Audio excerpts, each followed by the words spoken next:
Students, कैसे हैं आप सब? आई होप आप सब बहुत अच्छे होंगे और साथ में अच्छे से पढ़ाई भी कर रहे होंगे। तो आज हम स्टार्ट करेंगे क्लास 10 चैप्टर 1 रियल नंबर्स। अब जितना हमने प्रीवियस क्लास में पढ़ा है तो रियल नंबर्स दो टाइप्स के होते हैं, रैशनल नंबर, इरैशनल नंबर्स।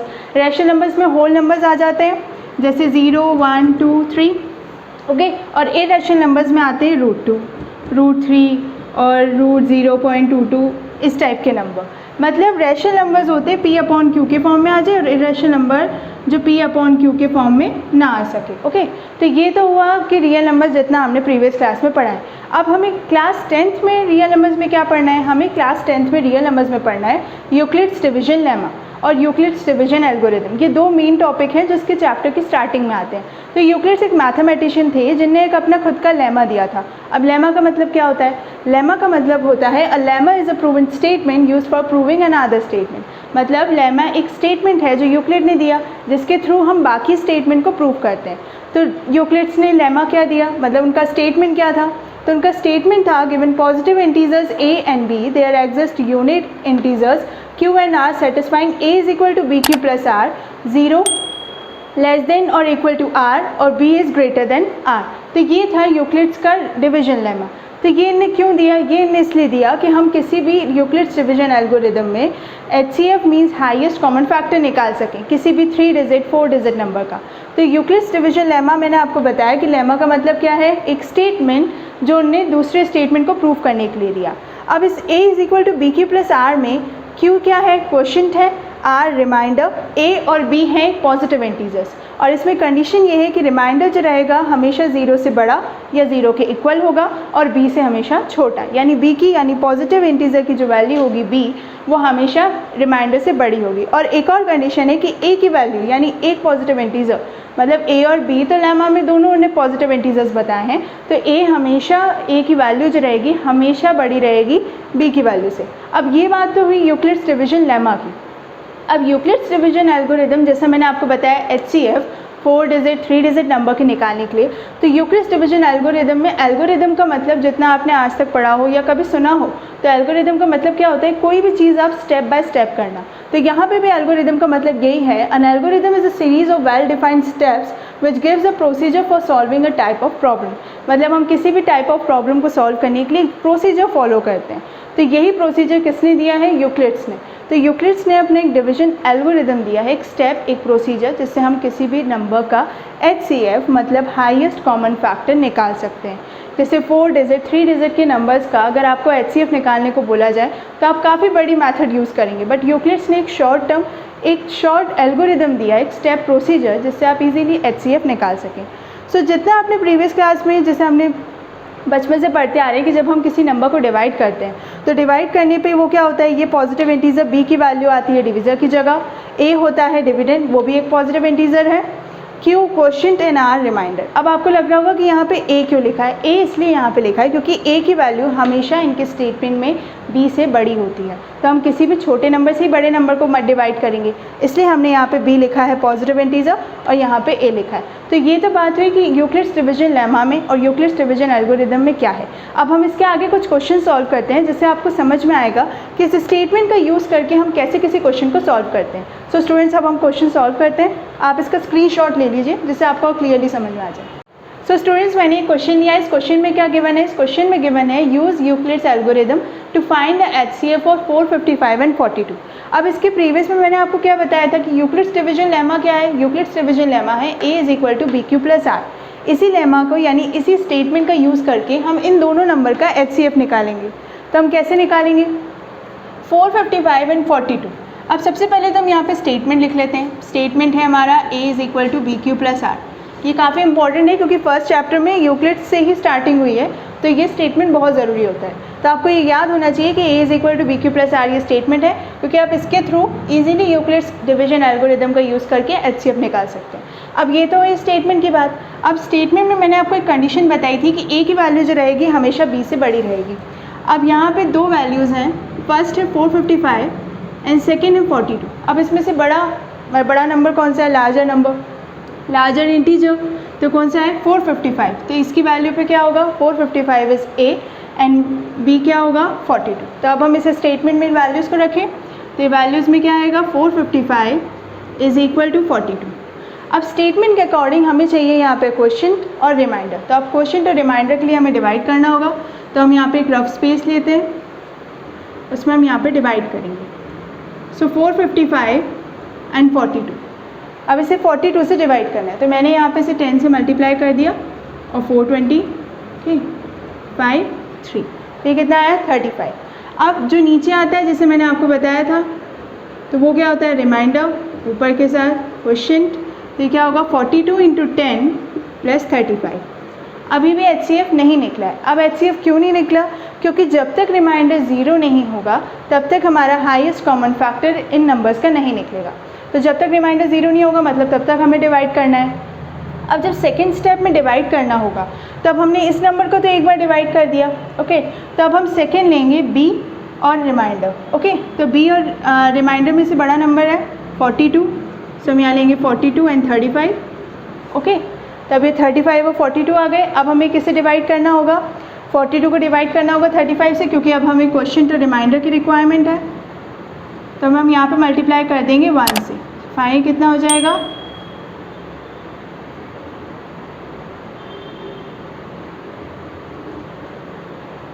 7 बचेगा, ओके।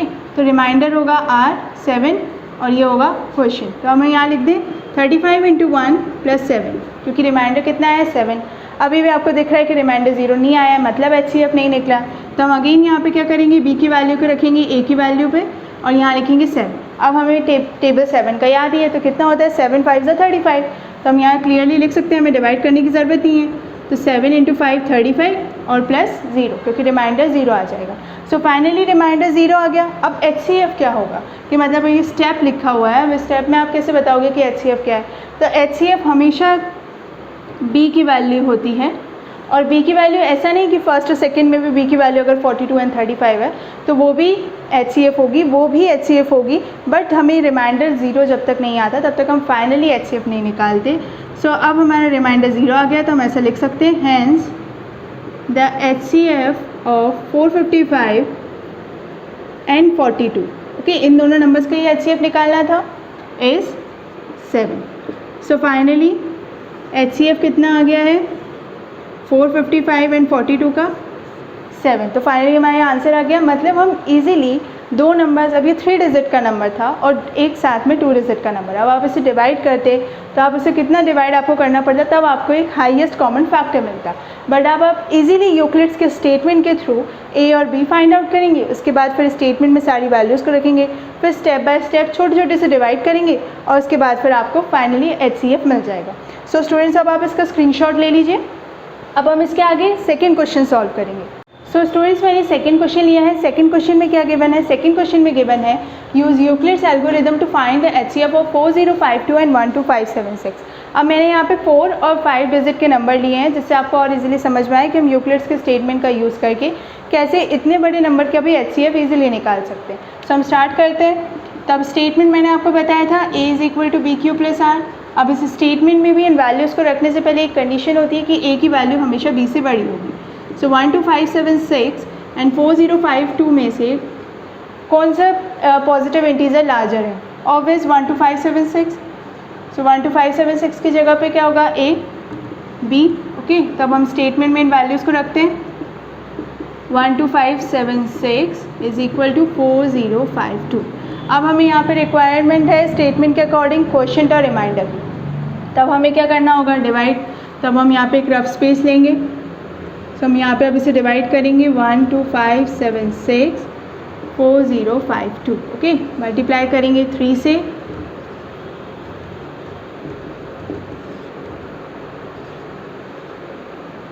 कितना आया 420। तो 420 क्या है? 420 है रिमाइंडर, 3 है क्वोशिएंट, ओके। तब हम यहाँ पे क्या करेंगे इंटू 3 प्लस 420। अभी रिमाइंडर 0 नहीं आया तो हमें अगेन इसे डिवाइड करना होगा, क्योंकि जब तक रिमाइंडर 0 नहीं आता तब तक HCF नहीं निकलता।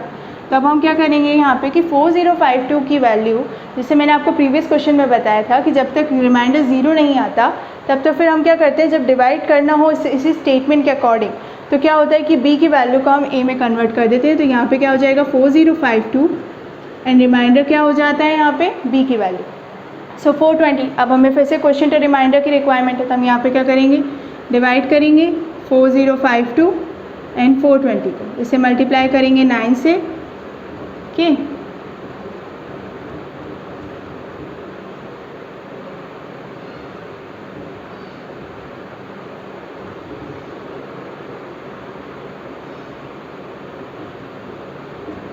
Seven 272, okay.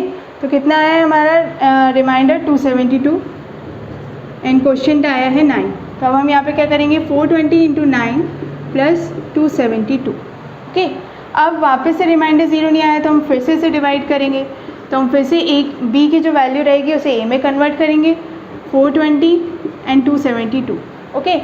अब रिमाइंडर ज़ीरो लाने के लिए हमें क्वोशंट और रिमाइंडर की रिक्वायरमेंट है, क्योंकि हमें इसे डिवाइड करना पड़ेगा वापस से।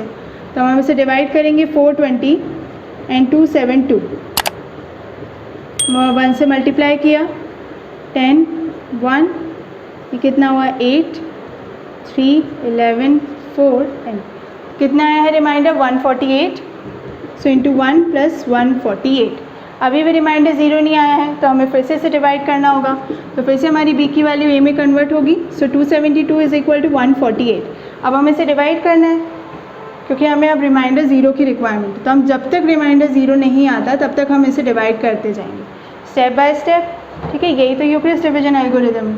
सो 272 एंड 148, अब इसे 1 से मल्टीप्लाई कर दिया। सो 148 12 6 4 2, सो कितना आया रिमाइंडर 124 एंड क्वेश्चन तो 1 ही है। अगेन अभी भी रिमाइंडर ज़ीरो नहीं आया, अगेन वापस हमें स्टेप करनी होगी। सो 148 इज़ इक्वल टू 124। अब इसका क्वेश्चन तो रिमाइंडर की रिक्वायरमेंट है तो डिवाइड करना पड़ेगा। सो 148 एंड 124 1 से मल्टीप्लाई करते हैं, ओके। कितना होगा 24, ओके। तो अब क्वेश्चन की जगह पे है 1 एंड रिमाइंडर है 24। रिमाइंडर ज़ीरो नहीं आया, बट आप ये देख रहे होंगे कि यहाँ पर रिमाइंडर धीरे धीरे छोटा होता जा रहा है। तो ये तो पक्का है कि किसी ना किसी स्टेप में ज़ीरो आएगी। तो आपको तब तक करते रहना है जब तक रिमाइंडर ज़ीरो नहीं आता है। सो अब हम यहाँ पे क्या करेंगे बी की वैल्यू को वापस से ए में 124 इज़ इक्वल टू 24, ओके। तब हम इसे इसके मल्टीप्लाई करेंगे। सो 124 इज़ इक्वल टू 24 इंटू कर देंगे 5 से। सो 120 कितना बचा 4, ओके। तो क्वेश्चन है 5, रिमाइंडर है 4। अब धीरे धीरे आपको दिख रहा है 24 से 4 हुआ, तो हो सकता है नेक्स्ट स्टेप में ज़ीरो आ जाए। तो हम वापस इसे डिवाइड करेंगे क्योंकि अभी ज़ीरो आया नहीं है, ओके। ये कितना हो जाएगा, अब 4 का टेबल तो सबको याद होता है, तो 4 6 कितना होता है 24। तो हम यहाँ इजीली लिख सकते हैं कि क्वोशंट हो जाएगा 6 और रिमाइंडर हो जाएगा 0।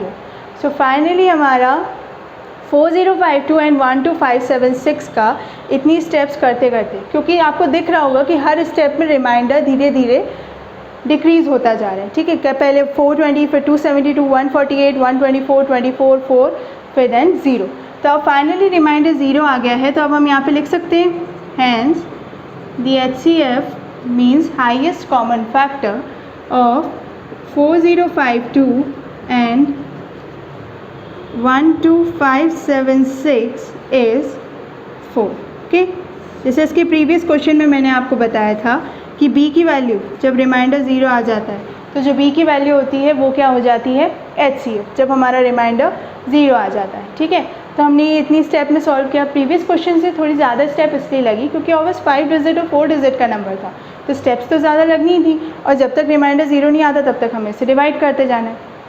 तो ये स्टेटमेंट काफ़ी ईजी है, मतलब आप स्टेप बाय स्टेप करेंगे तो आपको कोई कन्फ्यूजन नहीं है कि मीन्स अब अभी रिमाइंडर 0 नहीं आया तो हम फिर से उसको ए में कन्वर्ट कर देंगे, ए से बी में कन्वर्ट कर देंगे।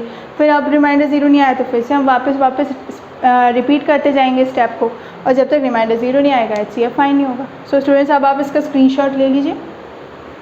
तो स्टूडेंट्स आई होप आपको सेकंड क्वेश्चन समझ में आ गया होगा जिसमें हमने 4 डिजिट और 5 डिजिट के नंबर का इजीली HCF निकाला यूक्लिड्स के स्टेटमेंट का यूज़ करके। सो आज के वीडियो में हमने रियल नंबर्स का चैप्टर स्टार्टिंग किया था। उसमें हमने देखा कि Euclid's division lemma, Euclid's division algorithm क्या है, कि कौन सा स्टेटमेंट यूक्लिड्स ने दिया था कि जिसकी हेल्प से हम 4 डिजिट और 3 डिजिट के नंबर निकाल सकते हैं। वो स्टेटमेंट क्या है, वो स्टेटमेंट है A = BQ + R। इसमें R की वैल्यू जो है वो 0 और B के बीच में वेरी करती है, मतलब कि 0 से हमेशा उसकी वैल्यू बड़ी और उसके इक्वल होगी और B से हमेशा स्मॉलर रहेगी। तो ये आर की रिमाइंडर की वैल्यू हुई। और ए और बी में भी हमने देखा कि ए जो रहेंगे दोनों पॉजिटिव इंटीजर हैं, बट ए हमेशा लार्जर पॉजिटिव इंटीजर होगा। सो आपने जब ये क्वेश्चन मैंने आपको कराया तो आपको समझ में आया होगा कि जब 4052 और 12576 को हम HCF निकालने गए थे तो इसमें हमने इन दोनों के बीच में कंपैरिजन किया था।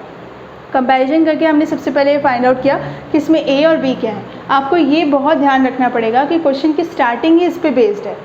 मतलब अगर आप ए और बी ढंग से अच्छे से निकालेंगे, मतलब आप करेक्टली फाइंड आउट करेंगे कि ए और बी क्या है, तो आप इजीली यूक्लिड्स के स्टेटमेंट से easily HCF means highest common factor आसानी से निकाल सकते हैं। सो स्टूडेंट्स, आज के वीडियो में हमने इतना पढ़ा। अब इसके नेक्स्ट वीडियो में मैं NCERT एक्सरसाइज 1.1 अपलोड करूँगी। सो प्लीज़ मेरे चैनल को सब्सक्राइब करें और बेल आइकन ज़रूर दबाएं, जिससे जब मैं नेक्स्ट वीडियो अपलोड करूँ तो आपको नोटिफिकेशन शो हो। Thank you students.